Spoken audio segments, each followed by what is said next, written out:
सरकार लाई है विद्यार्थियों के लिए डिजिटल लाइब्रेरी। बच्चों के उज्जवल भविष्य के लिए बिहार सरकार है सदा अग्रसर और तैयार। कक्षा 1 से कक्षा 12 तक की सभी पाठ्य पुस्तक पूरक सामग्री एवं वीडियो अब शिक्षा विभाग बिहार सरकार द्वारा विकसित पोर्टल पर है उपलब्ध। अध्ययन सामग्री देखने के लिए BEPCLots.bihar.gov.in पर विजिट करें अथवा एंड्रॉइड मोबाइल पर गूगल प्ले स्टोर से E-Lots ऐप डाउनलोड करें। शिक्षकों, अभिभावकों एवं बच्चों से अनुरोध है कि इस ई-लाइब्रेरी का अधिक से अधिक लाभ उठाएं और अपनी पढ़ाई जारी रखें।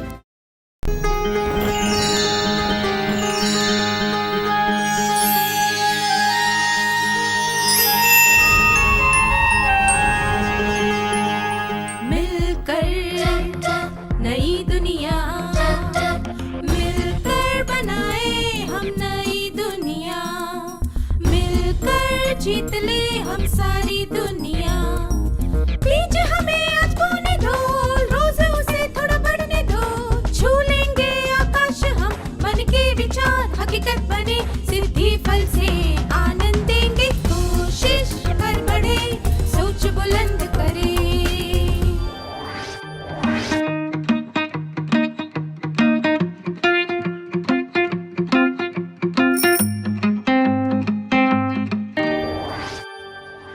नमस्ते छात्रों, आप सबको देखकर खुशी हुई। आज के सत्र की शुरुआत हम एक प्रश्न से करेंगे। कल्पना कीजिए कि आपके सामने मिठाइयों से भरी एक थाली है और आपको उनमें से एक मिठाई उठानी है। आप क्या करेंगे? तो आप 1-2 सेकंड के लिए सारी मिठाइयाँ देखेंगे, फिर जो मिठाई आपको स्वाद के अनुसार या दिखावट के अनुसार ज़्यादा अच्छी दिखेगी, आप वो चुन लेंगे। एक प्रश्न के जो जवाब हो सकते हैं वे विकल्प कहलाते हैं और जो जवाब अंत में चुन लिया जाता है वो निर्णय होता है।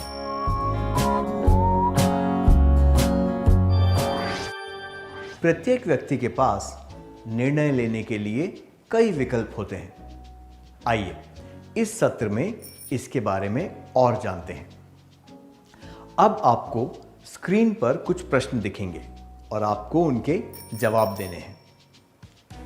आपका मनपसंद खेल कौन सा है? आपका मनपसंद रंग कौन सा है? आपका मनपसंद गायक कौन है? भविष्य में आप क्या बनना चाहते हैं? आपका मनपसंद वाहन कौन सा है? आज शाम को आप कहां जाना चाहते हैं?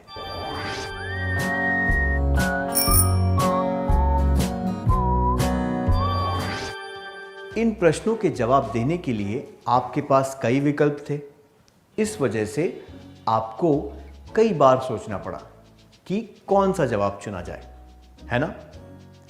तो क्या हम इस क्रियाकलाप को आगे बढ़ाएं? जो स्वस्थ रहना चाहता है, क्या उसे रोज नहाना चाहिए? हाँ या ना? क्या हमें रोज अपने पाठ पढ़ने चाहिए? हाँ या ना? क्या हमें अपने घर को रोज साफ करना चाहिए? हाँ या ना? आपको जवाब में हाँ चुनने में बिल्कुल देर नहीं लगी। आप विकल्पों के बारे में स्पष्ट थे।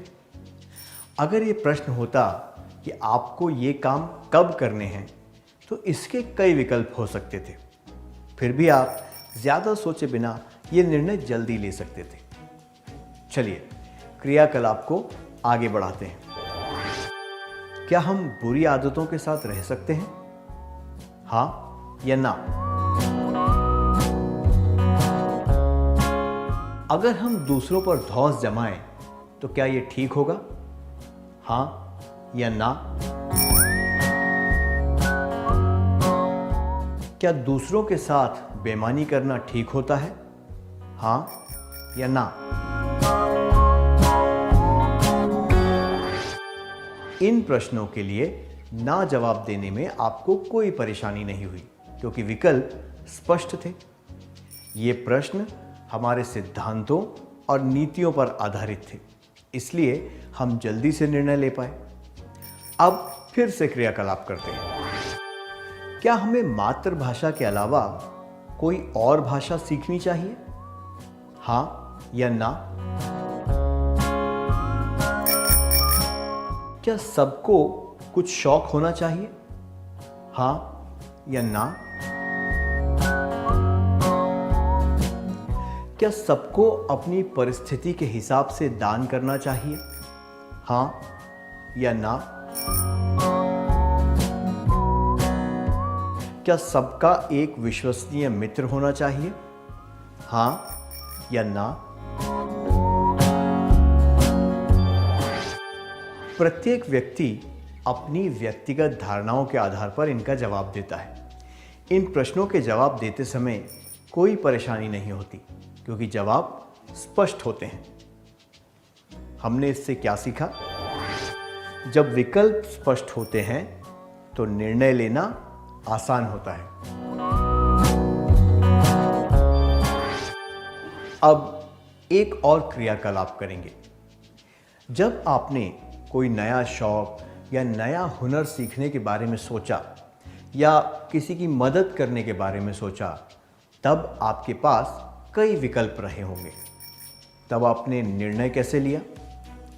क्या आप इसके बारे में सबको बता सकते हैं?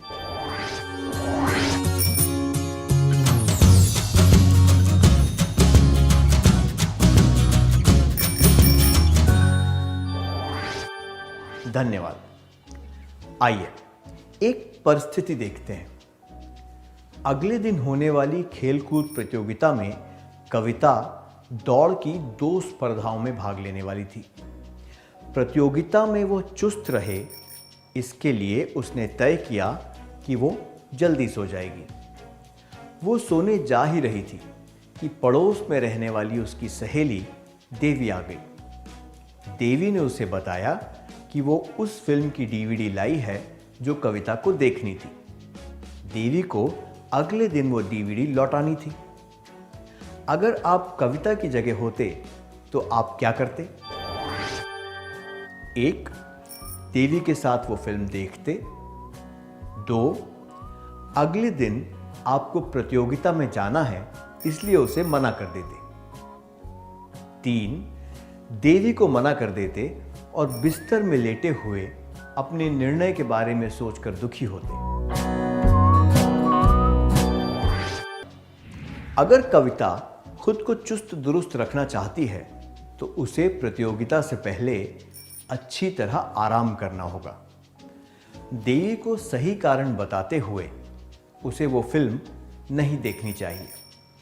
अगर वो फिल्म देखेगी या फिर अपने निर्णय के बारे में दुखी होकर ठीक से नहीं सो पाएगी तो उसे प्रतियोगिता से पहले पूरा आराम नहीं मिलेगा।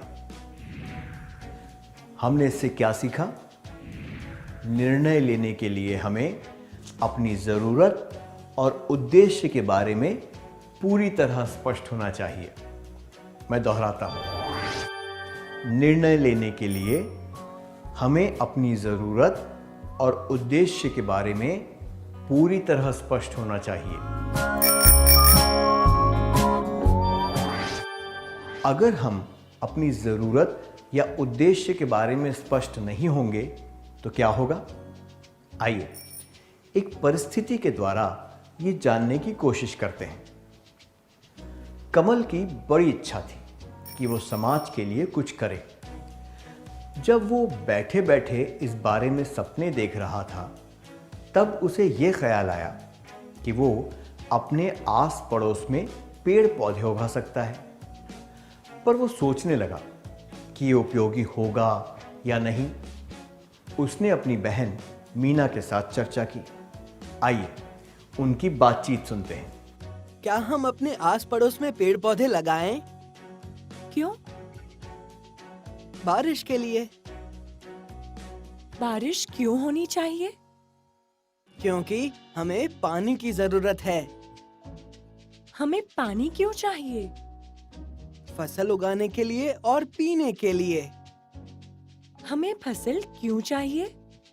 लोगों के भरण पोषण के लिए। लोगों का भरण पोषण क्यों होना चाहिए? जिंदा रहने के लिए और अच्छी तरह जीने के लिए। तो फिर ठीक है, चलो पेड़ लगाते हैं। हमने सीखा कि निर्णय लेते समय हमें उसके परिणामों के बारे में पूरी तरह स्पष्ट होना चाहिए। मैं दोहराता हूं, निर्णय लेते समय हमें उसके परिणामों के बारे में पूरी तरह स्पष्ट होना चाहिए।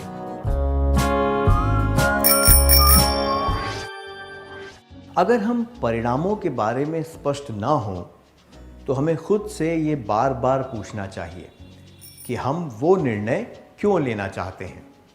हमें ये प्रश्न तब तक पूछना है जब तक कि हमें संतोषजनक उत्तर न मिल जाए। यह संभव है कि 7वीं बार क्यों पूछने से पहले हमें एक उचित उत्तर मिल जाएगा। इस उदाहरण में 5 बार क्यों पूछने के बाद हम पेड़ लगाने के सकारात्मक परिणाम जान पाए, है ना? अगर किसी निर्णय के परिणामों के बारे में स्पष्ट रूप से पता हो तो हम बेहतर तरीके से निर्णय ले पाते हैं और परिणामों का सामना करने के लिए भी अच्छी तरह तैयार होते हैं। आइए अब इस बारे में जानते हैं कि कोई काम करना है या नहीं, इसका निर्णय कैसे लिया जा सकता है। कुमार और नितिन अपनी कक्षा को सजाने के लिए एक दुकान पर सजावट का सामान खरीद रहे थे। उन्होंने वहां रंग बिरंगे रबड़ देखे। कुमार को कुछ सूझा और उसने नितिन से कहा, तुम सजावट के सामान खरीदते हुए दुकानदार को उलझाए रखो और मैं सबकी नज़र बचाकर 2 रबड़ उठा लूंगा। अगर आप नितिन की जगह होते तो आप क्या करते? 1. कुमार की बात मान लेते। 2. कहते, तुम दुकानदार से बातें करो, मैं रबड़ उठा लूंगा। 3. कहते कि यह गलत बात है और उसे दुकान से ले जाते।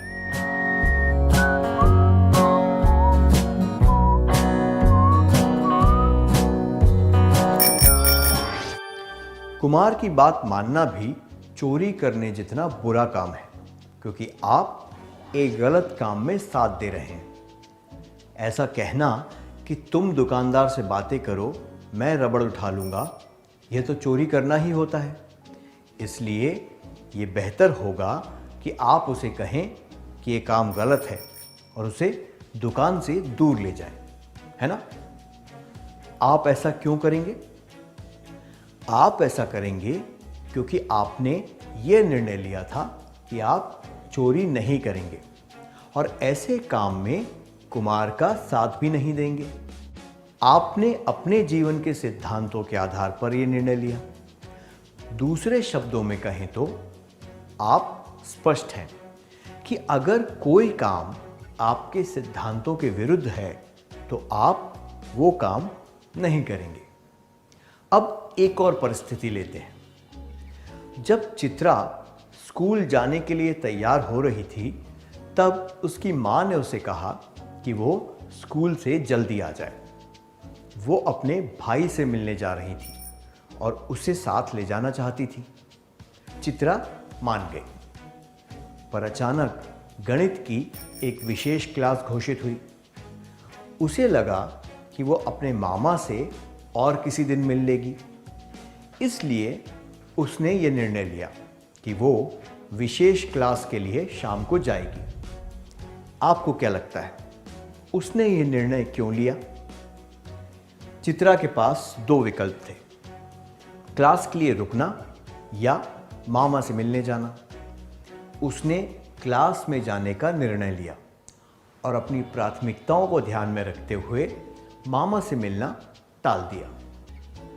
नीला हमेशा समय का ध्यान रखती है। एक दिन जब वो पढ़ाई कर रही थी, तब उसकी सहेली मीरा ने उससे पूछा कि क्या वो उसके साथ टहलने चलेगी। नीला ने उसे विनम्रता से मना कर दिया और कहा कि वो पढ़ाई कर रही है। आपको क्या लगता है, नीला ने टहलने जाने से मना क्यों कर दिया? नीला इस बारे में स्पष्ट थी कि पढ़ाई के लिए जो समय रखा गया है तब पढ़ाई ही करनी चाहिए।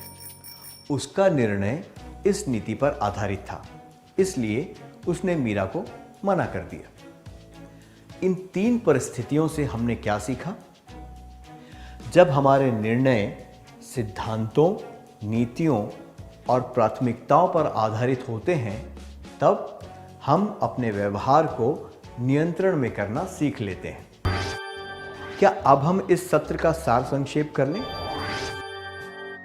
जब विकल्प स्पष्ट होते हैं तो निर्णय लेना आसान होता है। निर्णय लेने के लिए हमें अपनी ज़रूरत और उद्देश्य के बारे में पूरी तरह स्पष्ट होना चाहिए। निर्णय लेते समय हमें उसके परिणामों के बारे में पूरी तरह स्पष्ट होना चाहिए। जब हमारे निर्णय सिद्धांतों, नीतियों और प्राथमिकताओं पर आधारित होते हैं, तब हम अपने व्यवहार को नियंत्रण में करना सीख लेते हैं।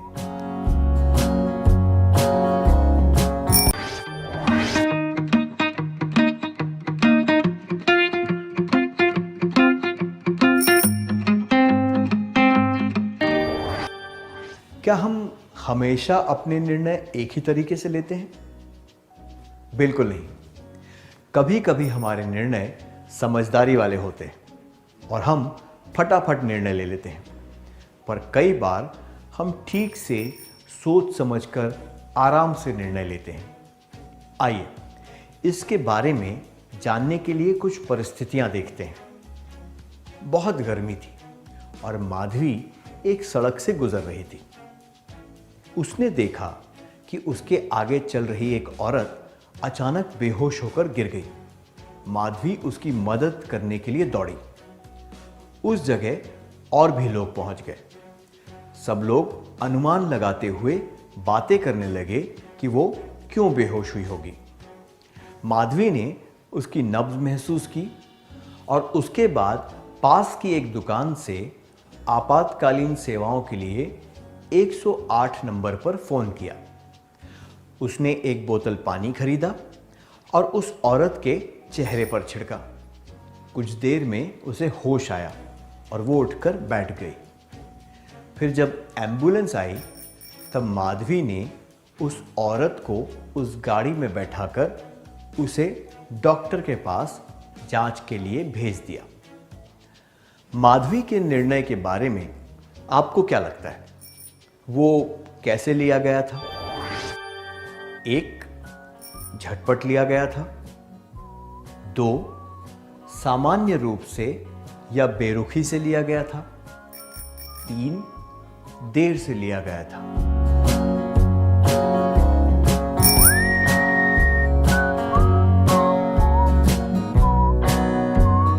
जब उसने देखा कि कोई बेहोश हो गया है तो उसे जल्दी से निर्णय लेना पड़ा।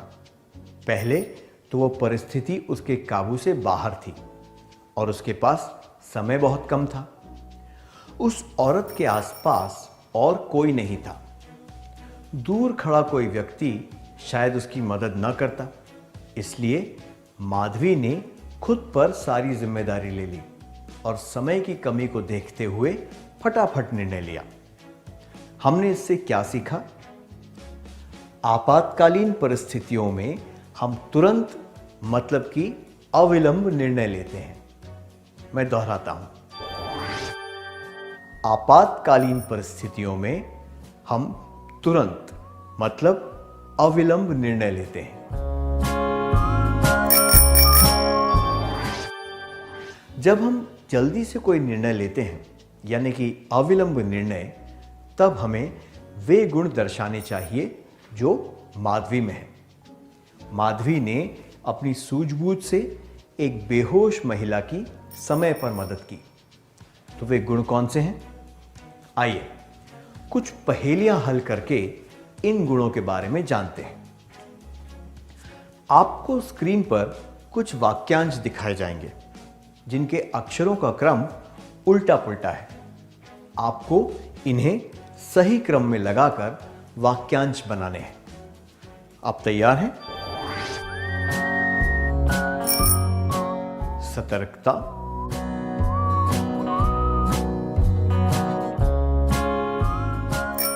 जल्दी सोचने की आवश्यकता होती है।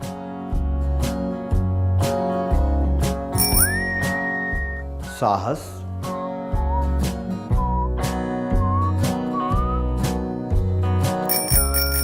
सहनशीलता।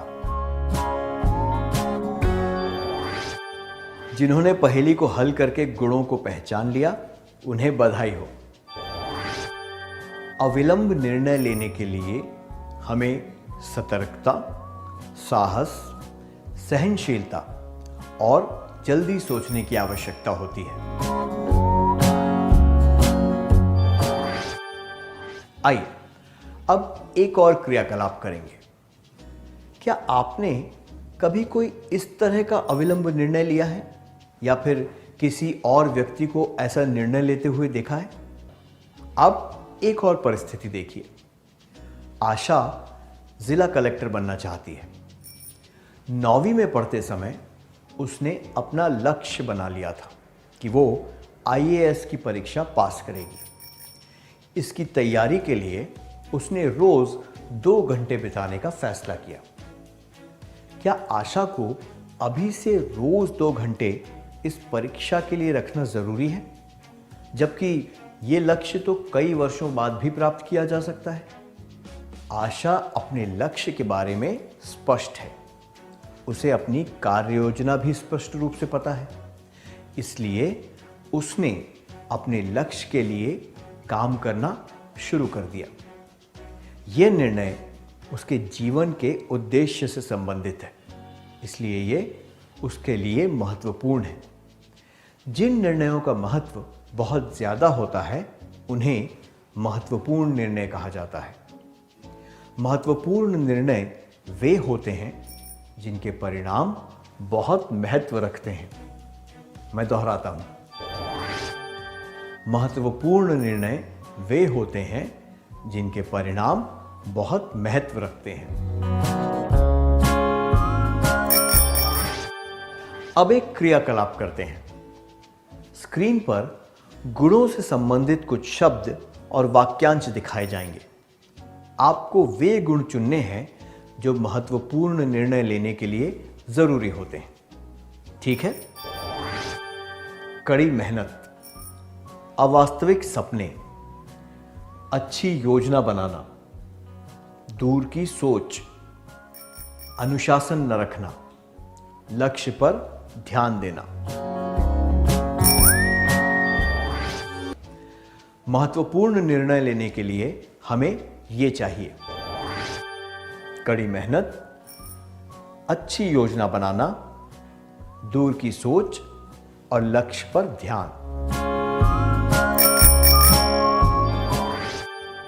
महत्वपूर्ण निर्णय केवल जीवन के लक्ष्य से संबंधित नहीं होते, बल्कि वे ऐसे भी किसी कार्य के लिए हो सकते हैं जो एक व्यक्ति के महत्व रखते हों।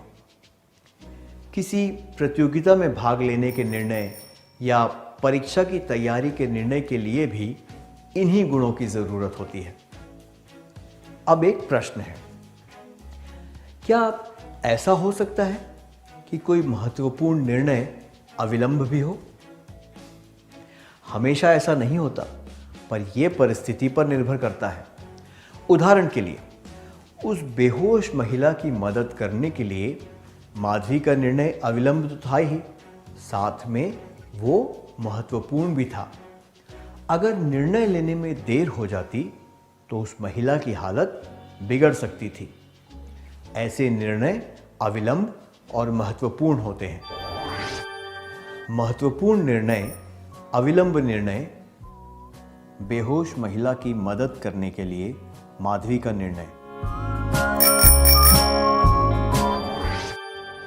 IAS परीक्षा की तैयारी के लिए आशा का निर्णय अविलंब नहीं है, पर महत्वपूर्ण है। ऐसे निर्णय महत्वपूर्ण होते हैं, पर अविलंब नहीं होते। महत्वपूर्ण निर्णय, अविलंब निर्णय, बेहोश महिला की मदद करने के लिए माधवी का निर्णय, गैर अविलंब निर्णय, आईएएस की परीक्षा के लिए आशा का निर्णय।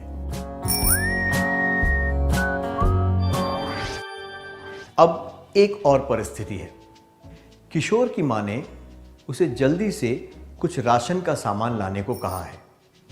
उसने बाजार से सामान खरीदा और जब वो घर लौट रहा था तब उसने देखा कि एक मदारी बंदर का खेल दिखा रहा था। किशोर को वो खेल देखने की इच्छा हुई और वो कुछ पलों के लिए सोचने लगा कि उसे तुरंत घर जाना चाहिए या फिर खेल देखना चाहिए। जब उसकी मां राशन के सामान का इंतजार कर रही थी तब मदारी का खेल देखने का किशोर का निर्णय अविलंब था, पर उसने इस निर्णय के परिणामों के बारे में नहीं सोचा। ऐसे निर्णय को हम अविलंब कहेंगे, पर यह महत्वपूर्ण निर्णय नहीं है।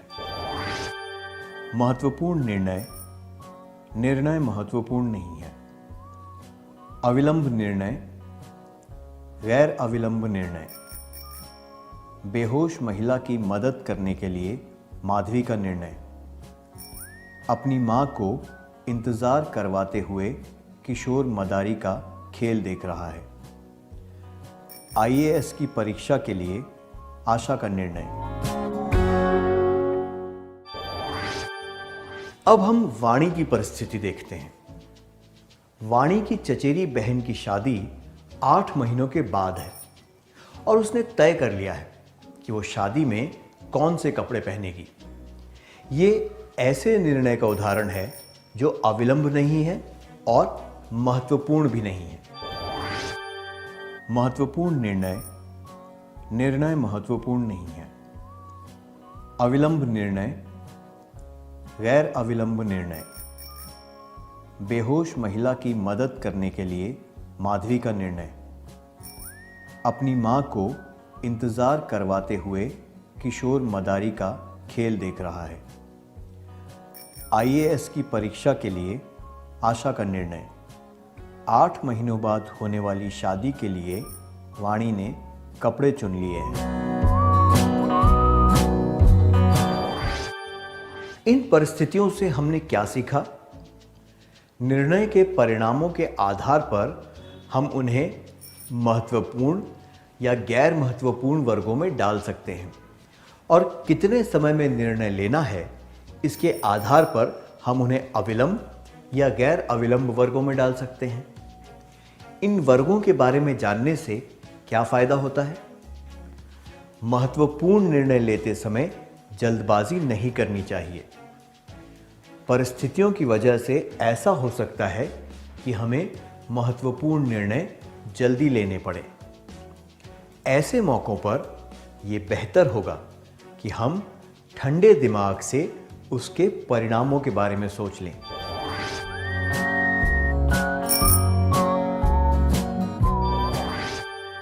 महत्वपूर्ण निर्णय महत्वपूर्ण नहीं है। अविलंब निर्णय, गैर अविलंब निर्णय, ठंडे दिमाग से उसके परिणामों के बारे में सोच लें। सबसे उचित।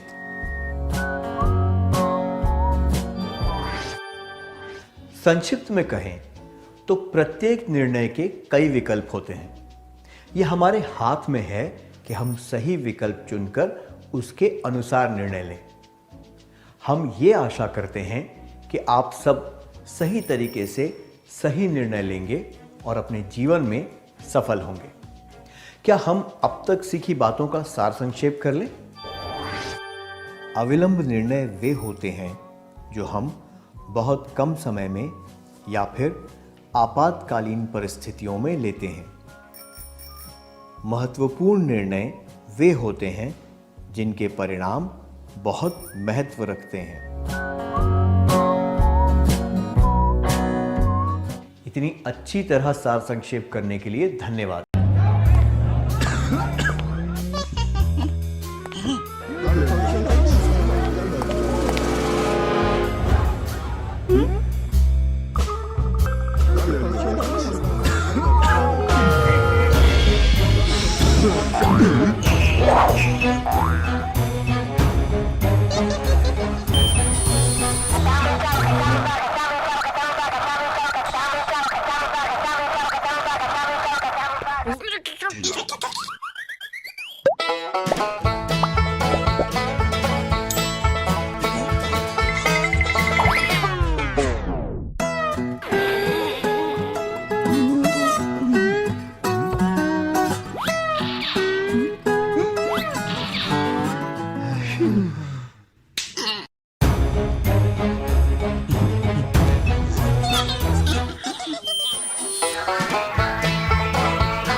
बच्चों, क्या आपको हंसना पसंद है? मुझे भी बहुत पसंद है, बिल्कुल इसी की तरह। इसीलिए आज मैं आप सबके लिए एक अद्भुत कहानी लेके आई हूँ। ये कहानी एक लड़की के बारे में है जिसे हंसना बहुत पसंद है। मैं मिताली सेन गुप्ता, एक ओरेकल स्वयं सेवक हूँ। और क्या आप जानते हैं आज क्या है? आज वर्ल्ड लिटरेसी डे है। वर्ल्ड लिटरेसी डे मतलब विश्व साक्षरता दिवस। ये दिवस हर साल 8 सितंबर को मनाया जाता है। ये दिवस हमें इस बात की याद दिलाता है कि आपके और हमारे जीवन में पढ़ने लिखने का कितना महत्व है। अगर आप पढ़ेंगे लिखेंगे तो आपकी प्रगति होगी, और जब आपकी प्रगति होगी तो देश की प्रगति होगी। इसीलिए एक दिन एक कहानी, इस अभियान के माध्यम से मैं आपके लिए एक कहानी लेके आई हूँ जिसका शीर्षक है लड़की जो हंसती जाए, जिसे लिखा है मीरा गणपति जी ने, जिनके चित्रकार है घोष, और इसका हिंदी में अनुवाद किया है निर्मला शुक्ला जी ने। ये प्रथम बुक्स प्रकाशन की प्रस्तुति है। चलिए अब हम कहानी की ओर बढ़ते हैं। ये कहानी एक लड़की की है जिसका नाम था टी सुंदरी। ये आप ही की तरह पाठशाला जाती थी, और क्या आपको पता है ये कक्षा 4 में पढ़ती थी। एक दिन पाठशाला में उसकी कक्षा में गणित पढ़ाया जा रहा था। तभी एक जोर की विस्फोटक आवाज आई। जो गणित के अध्यापक हैं गुंडप्पा जी, उन्हें झट से पता चल गया ये आवाज कहाँ से आई। उन्होंने तुरंत ही टी सुंदरी की तरफ देख के बोला, सुंदरी जी आप कक्षा के बाहर चले जाइए। सारे बच्चे एकदम से चुप्पी छा गई और सब गंभीर हो गए, और वो सब टी सुंदरी की तरफ देखने लगे। और टी सुंदरी भी डर गई और वो गुंडप्पा अध्यापक से कहने लगी, प्लीज सर, लेकिन सर। और ये कहते कहते ही उसकी हंसी छूट गई, और जब वो हंसने लगी उसे देख के पूरी कक्षा हंसने लग गई। टी सुंदरी हर एक बात पर हंसती थी, उससे अपनी हंसी रोकी ही नहीं जाती थी, ये सबको पता था। और क्या आप जानते हैं कि गुंडप्पा अध्यापक को देखकर टी सुंदरी क्यों हंस रही थी? क्योंकि पिछले हफ्ते जब टी सुंदरी अपने मित्र के साथ उद्यान में खेल रही थी, तब उसके मित्र ने टी सुंदरी से पूछा, सुंदरी क्या तुम एक चुटकुला सुनोगी? सुंदरी ने कहा, हाँ क्यों नहीं, सुनाओ। तो उसके दोस्त ने कहा, अच्छा सुंदरी, क्या तुम जानती हो कि गणित के अध्यापक हमेशा इतने गंभीर क्यों रहते हैं? सुंदरी ने बहुत सोचा पर उसे कुछ समझ न आया, तो उसने अपने मित्र को कहा, मुझे तो नहीं पता, अब तुम ही बता दो। तो उसके मित्र ने कहा, वो हमेशा इसलिए गंभीर रहते हैं क्योंकि उनको इतने सवालों का हल ढूंढना पड़ता है। ये सुनकर सुंदरी ठहाके लगाकर हंसने लगी, और उसने अपनी आंखें मीच ली और खिलखिला उठी। हर एक चुटकुले का कुछ अलग ही असर होता था सुंदरी पे। कभी तो वो चुटकुलों पे ठहाके लगाकर हंसती थी, हा हा हा हा हा हा हा इस तरह, और कभी वो खिलखिला के हंसती थी इस तरह, और कभी तो वो एकदम छोटी सी हंसी हंसती थी इस तरह। और क्या तुम जानते हो, कभी कभी तो वो घटोत्कच की तरह राक्षसी हंसी हंसती थी, हा हा हा हा हा हा इस तरह। पर एक दिन वो सोचने लगी कि क्या मुझे क्यों इतनी हंसी आती है और किसी बच्चों को इतनी हंसी नहीं आती? क्या ये कोई चिंता का विषय है? अब उसने सोचा कि मुझे कुछ तो करना पड़ेगा इस बारे में। तो उसने बहुत सोचा और उसे एक तरकीब सूझी। उसने सोचा, मैं उन सब चीजों की सूची बनाती हूँ जिसे सुनकर या देखकर मुझे हंसी आती है। और फिर वो सोच सोचकर सूची बनाने लगी। जिस तरह आप चित्र में देख रहे हैं, ये उसकी सूची है। इसे देखकर उसे बड़ी हंसी आती है। जिस तरह बोंडा शब्द सुन के उसे बहुत हंसी आती है। अगर कोई केले के छिलके पे फिसल जाए तब भी उसे बहुत हंसी आती है। अब उसने तो ये सूची बना ली और उसने मन में निश्चय कर लिया, अब जब भी मैं ये सुनूंगी मैं कभी नहीं हंसूंगी। अब अगले दिन वो पाठशाला गई। वो पुस्तकालय में बैठकर एक पुस्तक पढ़ रही थी। अलमारी के पीछे, अलमारी के दूसरे तरफ एक दूसरा बच्चा बैठा था, वो भी पुस्तक पढ़ रहा था। एक अचानक से आवाज आई, इस तरह, और टी सुंदरी ये आवाज को पहचानती थी। ये आवाज उसकी सूची से ही थी ना, और ये सुनकर वो ठहाके लगा के हंसने लगी। जब उसका हंसना हो गया, उसने अपने मन ही मन में सोचा, सूची बनाने का तो कोई लाभ नहीं हुआ, क्योंकि फिर भी मेरी हंसी सूची छूट रही है। अब मैं क्या करूं? तब उसने फिर से बहुत सोचा और उसे एक और तरकीब सूझी। उसने सोचा, मैं अपने बड़े भाई अन्ना के पास जाती हूँ, जो कि एक वैज्ञानिक भी है। वो कोई ना कोई मशीन तो बना ही लेंगे जिससे मेरी हंसी रुक जाए। तो वो अपने भाई के पास गई और अन्ना को उसने अपनी पूरी व्यथा अच्छे से सुनाई।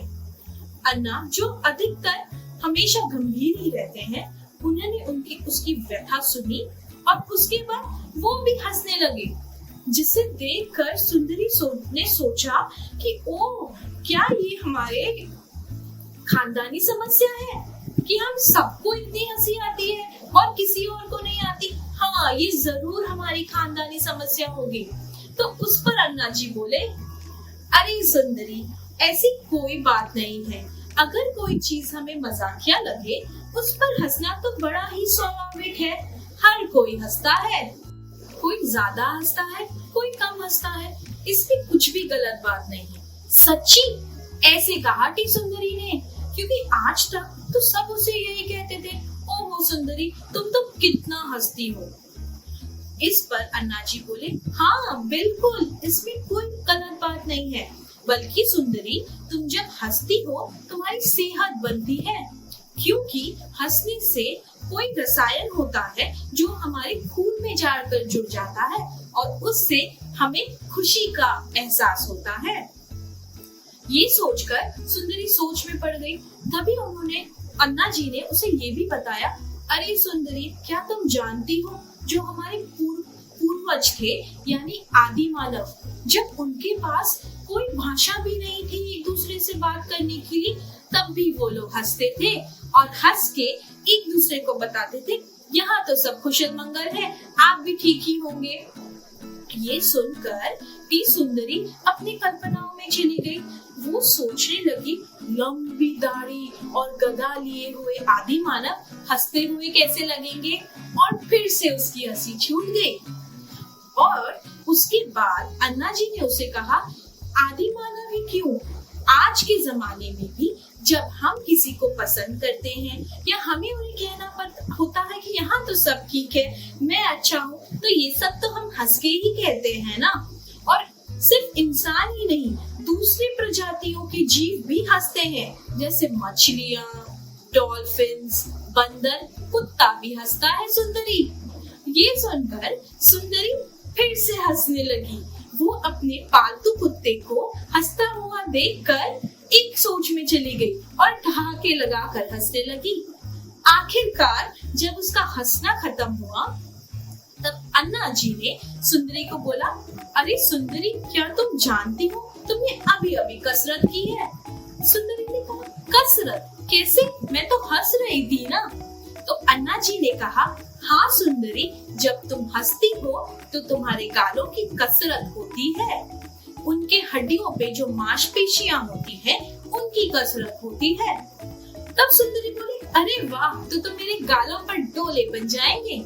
उस पर अन्ना जी ने कहा, नहीं नहीं सुंदरी, डोले तो सिर्फ बाहों में ही बनते हैं, लेकिन जब तुम हंसती हो तो तुम्हारे बड़े छोटे जो हड्डियां हैं गालों पर, उसके ऊपर जो मांसपेशियां होती है वो ऊपर और नीचे होती हैं, इसी से हंसने का भाव बनता है। तब टी सुंदरी ने सोचा, अच्छा तो भैया आवाज कहाँ से आती है? उस पर अन्ना जी बोले, जब तुम सांस लेते हो तो हवा तुम्हारे आवाज की नली के द्वारा तुम्हारे फेफड़ों में जाता है, लेकिन जब तुम हंसती हो तो ये हवा रुक जाती है, तभी हाँ हाँ हाँ ऐसी आवाज आती है। इसे सुनकर सुंदरी बहुत ही खुश हो गई। उस पर अन्ना जी ने अब सुंदरी को कहा, अच्छा समझी सुंदरी, हंसना बहुत बहुत ही सहज है। और अगर तुम किसी को ठेस पहुंचाए बिना हंस रही हो तब तो तुम्हारी सेहत के लिए भी अच्छी बात है। और उस पर अन्ना जी ने कहा, अरे छोड़ो सुंदरी, अब चलो चाय पीते हैं, चाय का समय हो रहा है। तब सुंदरी ने कहा, अच्छा ठीक है। तब भैया ने उसे कहा, और चाय के साथ हम एक एक आलू बोंडा भी खाएंगे। अब अन्ना जी को पता था क्या होने वाला है। बिल्कुल सही, स्त्री सुंदरी ठहाके लगा के हंसने लगी, क्योंकि उसे तो बोंडा शब्द पे बहुत हंसी आती है। तो बच्चों, आप मुझे ये बताइए, क्या आप भी टी सुंदरी की तरह हंसते हैं, कि थोड़ा कम हंसते हैं, कि टी सुंदरी से भी ज्यादा हंसते हैं? अच्छा, मैं आपको एक कार्य कहती हूँ, आप एक काम करिएगा। आज अगर आपके घर पर कोई आईना हो, उसके सामने जाके खड़े हो जाइए और अलग अलग तरीके से हंस के देखिए। छोटी सी हंसी, बड़ी सी हंसी, राक्षस जैसी हंसी, ठहाके लगा के हंसी। देखिए, आपको बहुत मजा आएगा और आपको खुशी भी होगी। और जिस तरीके से हमने इस कहानी के द्वारा समझ में आया है कि हंसने से तो हमारी कसरत भी होती है, तो आपकी भी कसरत हो जाएगी और आपकी सेहत भी बच जाएगी। और अगर आपको किसी दिन हंसने का मन नहीं हुआ तो मेरे पास एक तरकीब है। मैं आपको कुछ इस तरीके से एक स्माइली मास्क बनाना सिखाऊंगी, जो आप अपने चेहरे पे लगाएंगे तो लोगों को देख के लगेगा कि आप तो हंस ही रहे हैं। इस तरह ये स्माइली मास्क बनाने के लिए हमें एक कागज का टुकड़ा चाहिए। ये कोई भी कागज हो सकता है, आप अपने पसंद के भी ले सकते हैं, कोई भी रंग के। एक कागज का टुकड़ा, कैंची, पेंसिल, एक लकड़ी का टुकड़ा, ये झाड़ू के पीछे जो लकड़ी होती है वो भी हो सकता है, कुछ सेलो टेप और कुछ कलर्स आपके पसंद के। अब आप क्या करिए, इस कागज पे कोई भी गोल आकार की चीज रखिए और इस पर इस तरीके से एक गोल बना लीजिए और इसे काट लीजिए कैंची से। जब आप ये कर लेंगे तो मैंने ऑलरेडी काट के रखा है, तो आपको इस तरीके का एक गोल कागज मिलेगा। इस कागज पर आपको जो भी पसंद है उस तरीके का स्माइली बना लीजिए पेंसिल से। मैंने यहाँ ऑलरेडी पेंसिल से एक बना के रखा है स्माइली, देखिए इस तरह से। अब इस स्माइली में हम कलर करेंगे। पहले उसकी आंखों को कलर कर देंगे। आपको जो कलर अच्छा लगता है, जो रंग पसंद है वो बनाएं, वो कलर करें। अगर आपको उस दिन ज्यादा हंसने का मन नहीं है तो आप छोटा स्माइली बना सकते हैं। अगर आपको बहुत हंसने का मन है तो आप क्या कर सकते हैं कि आप बड़ी सी हंसी बना सकते हैं। और पता है बच्चों, ये मास्क आप अपने जन्मदिन पे भी पहन सकते हैं, और आप ही नहीं, आपके दोस्त भी पहन सकते हैं। फिर आप भी टी सुंदरी जैसे हंसने लगेंगे। अब मैं इसके मुंह पर इस तरीके का एक रंग भर रही हूँ।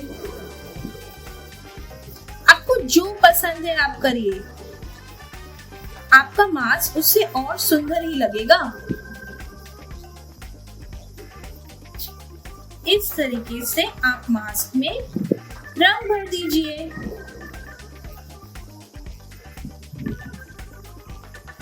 देखिए ये स्माइली किस तरीके से आपको देखकर मुस्कुरा रहा है। और जब आपका स्माइली बन जाए तो इसे पलट दीजिए और एक डंडी ले लीजिए और उस डंडी को इस पर स्टिक कर दीजिए। मेरे पास एक डंडी है, इसे मैं इस तरीके से सेलो टेप से यहाँ पे चिपका रही हूँ। देखिए मेरी स्माइली बिल्कुल तैयार है। और एक ही नहीं, मैंने तो कई स्माइली बनाए हैं। देखिए इसमें से आपको कौन सा पसंद है, जरूर ट्राई करिएगा घर पे। आशा करती हूँ कि आपको ये कहानी बहुत पसंद आई होगी और आप जरूर जो भी मैंने आपको बताया है वो घर पे करेंगे। सुनने के लिए धन्यवाद। आपको भी बहुत गुस्सा आता है? अक्कू को भी आता है। अरे नहीं नहीं, मैं अक्कू नहीं, मैं वो दीक्षा, मैं ऑरेकल स्वयंसेवक हूँ और आज मैं आपके लिए लाई हूँ एक दिलचस्प कहानी। इसका शीर्षक है अक्कू हुई गुस्सा। इसे लिखा है विनायक वर्मा ने और चित्र भी उन्होंने ही बनाया है। इसका हिंदी में अनुवाद किया है मधुबाला जोशी ने। ये प्रथम बुक्स प्रकाशन की पेशकश। इस कैंपेन का नाम है एक दिन एक कहानी। तो आइए चलिए देखते हैं अक्कू को गुस्सा क्यों आया और अगर हमें भी इतना गुस्सा आए तो क्या करें। स्कूल की घंटी बजी, छुट्टी की घंटी। सारे बच्चे शोर मचाने लगे, बस अक्कू को छोड़कर। वो बहुत गुस्से में थी। फिर जब स्कूल खत्म होने के बाद पिताजी रोज की तरह साइकिल पर उसे लेने आए और जब सूरजमुखी के खेतों से उनकी साइकिल गुजरी तो पिताजी ने बोला, अक्कू अक्कू देखो कितने सुंदर सूरजमुखी के फूल हैं। ये बहुत पीले हैं, इससे मेरी आंखें चौंधिया जाएगी। अक्कू चिड़चिड़ाई, वो बहुत गुस्से में थी। अक्कू देखो देखो, जरा बंदरों को तो देखो। अप्पा ने उनके घर की छत की तरफ इशारा करते हुए देखा। छी बदमाश बंदर, छू छू, जाओ भागो शू। अक्कू ने बोला, लो थोड़ी सी छाछ पी लो। अप्पा बोले, मुझे नहीं पीनी छाछ वाछ। ओह थोड़ी सी तो पी लो, अप्पा बोले। फिर अक्कू ने छाछ का एक घूंट लिया। अरे ये छाछ तो बिल्कुल बुरी नहीं है, उसने सोचा। एक घूंट और ऐसा करते करते सारा गिलास खाली हो गया। लो अक्कू थोड़ा सा बड़ा खा लो, अप्पा बोले। ओफो मुझे नहीं खाना। अक्कू खींची, बस थोड़ा सा। अच्छा ठीक है, अक्कू ने कहा और जरा सा बड़ा खा लिया। अरे ये तो बहुत अच्छा है। उसने थोड़ा सा और खाया, नन्ना सा गा और ऐसे करते करते प्लेट खाली हो गई। शाबाश अच्छी बच्ची, अप्पा ने बोला। अब मुझे बताओ तुम इतनी गुस्से में क्यों हो? नहीं नहीं कुछ नहीं, अक्कू ने कहा। मेरी वजह से गुस्से में हो? नहीं। अम्मा की वजह से? नहीं। तो क्या स्कूल में कुछ हुआ? शायद। अच्छा अक्कू ऐसा करो, तुम्हारे साथ जो कुछ भी हुआ क्या तुम उसका चित्र बना सकती हो? अप्पा ने पूछा। ये लो एक बढ़िया सा कागज और कुछ रंग। अक्कू ने सोचा और वो चित्र बनाने लगी। अक्कू ने थोड़ा सोचा और उसने एक ईंट बनाई। ये है वो ईंट, मैं सुबह इससे टकराकर गिर गई थी। अक्कू ने कहा, ये बहुत ही बेकार ईंट है, इससे ठोकर खा के मैं गिर गई। ठीक कहा तुमने, ये तो बहुत ही बेकार ईंट है, अप्पा ने बोला। फिर उसने एक लड़के का चित्र बनाया। ये बिक्कू है, बहुत ही बुरा लड़का है। जब मैं गिर गई थी तो ये मुझ पे हंस रहा था। अरे बहुत बुरा लड़का है ये, अप्पा बोले। कोई गिर जाता है तो उस पर हंसना नहीं चाहिए, बुरी बात है। फिर उसने एक इडली की तस्वीर बनाई। ये मेरी इडली है, अक्कू ने बताया। जब मैं गिर गई थी तो ये मेरे टिफिन बॉक्स से गिर गई और सब हंसने लगे। और उसके बाद उसने एक कौवे की तस्वीर बना दी। उसने कहा कि ये कौवा बहुत बदमाश है, जब मेरी इडली गिरी तो ये उसे लेकर उड़ गया। अरे बहुत ही भूखा रहा होगा, अप्पा ने कहा। और अक्कू ने फिर उसके बाद अपनी एक टीचर की तस्वीर बनाई। बोली, ये मेरी टीचर है अमला मिस। जब मैं गिर गई तो इन्होंने मेरी मदद की और फिर मुझे गले लगा लिया। ये तो उन्होंने बहुत ही अच्छा किया, अप्पा बोले। फिर उन्होंने मेरे गाल पर चुटकी काटी, अक्कू ने बताया। मुझे बिल्कुल अच्छा नहीं लगता कोई मेरे गाल पर चुटकी काटे। ओहो, गले पर चुटकी काटने पे तुम्हें तकलीफ हुई होगी ना? थोड़ी सी, लेकिन मैं ठीक हूँ। चलो अच्छा है, अप्पा बोले। उसके बाद अप्पा ने बताया, अरे देखो अक्कू, तुमने कितने बढ़िया चित्र बनाए हैं। तुम वास्तव में एक कलाकार हो। क्या तुम अपनी अम्मा के लिए भी कुछ अच्छा सा बना सकती हो? ठीक है, अक्कू बोली। उसने एक चित्र बनाया। ये एक छोटा सा सफेद चूहा है और एक चित्र बनाया और कहा ये एक नाव है। ऐसे करते करते उसने एक के बाद एक बहुत सारे चित्र बना दिए। ये नारियल का पेड़ है और ये सूरजमुखी का फूल और ये आपकी साइकिल है अप्पा, और एक कुत्ता भी बनाया और ये रहा एक मेंढक। थोड़ी ही देर में अक्कू उस बेकार सी ईंट को भूल गई जिससे वो टकरा कर गिरी थी और उस बदमाश लड़के को भी जो उस पर हंस रहा था और इडली चुराने वाले बदतमीज कौवे को भी। और तो और वो ये भी भूल गई कि वो गुस्से में थी। तो इसी तरह से अगर आप भी गुस्से में हो तो ये 10 चीजें करें। जोर जोर से हंसें और हवा में अपनी बाहें फैलाएं, उछले कूदें, धीरे धीरे, बहुत धीरे धीरे सांस अंदर लें और बाहर छोड़ें। थोड़ा पानी या छाछ पी लें, फल का एक टुकड़ा खाएं या जरा सा गुड़। किसी बड़े व्यक्ति को बताएं कि आप कैसा महसूस कर रहे हैं। इसकी ड्राइंग बनाएं या इसमें रंग भरें। मिट्टी के ढेर से खेलें। अपने गुस्से के बारे में एक गीत भी बना सकते हैं, फिर ऊंची आवाज में गाएं, बंदर की तरह नाचें। तो ये थी अक्कू और उसके भयंकर गुस्से की कहानी। मैं आशा करती हूँ कि अगर आपको भी कभी इतना गुस्सा आए तो ये कुछ बातें आपकी सहायता करेंगी। आइए अब साथ मिलकर थोड़ा दिमाग चलाते हैं। क्या आपको इन सवालों के जवाब मालूम है? पहला सवाल, इस कहानी में कौन कौन से जानवर और पक्षी की बात की गई है? दूसरा सवाल, आपको याद है अक्कू ने सूरजमुखी के फूल देखे थे? सूरजमुखी बाकी फूलों से अलग क्यों है और इसमें और क्या क्या अद्भुत खूबियां हैं? तीसरा सवाल, अब मैं आपको कुछ शब्द बताऊंगी। ये शब्द आपने कहानी में भी सुने होंगे। आप मुझे इन शब्दों के विपरीत शब्द बता सकते हैं? पहला शब्द खुशी, दूसरा शब्द खाली, तीसरा शब्द बदमाश, चौथा शब्द शोर। अगर आपको इन सवालों के जवाब पता है तो मुझे जरूर बताएं। अब अंत में मैं आपको ये बताना चाहूंगी कि आप घर में बैठे अक्कू के अप्पा की मूंछों जैसा ये खिलौना अपने लिए कैसे बना सकते हैं। इसके लिए आपको चाहिए एक खाली कागज, ये किसी भी आकार का हो सकता है, एक कैंची, एक टेप, पेंसिल या पेन और एक डंडी। ये डंडी आप अपने घर में पड़े सीख के झाड़ू से भी ले सकते हैं। तो सबसे पहले आप अपने कागज को इस तरह से मोड़ लें और फिर इस पर पेंसिल या पेन से मूंछ की एक तरफ को बनाएं।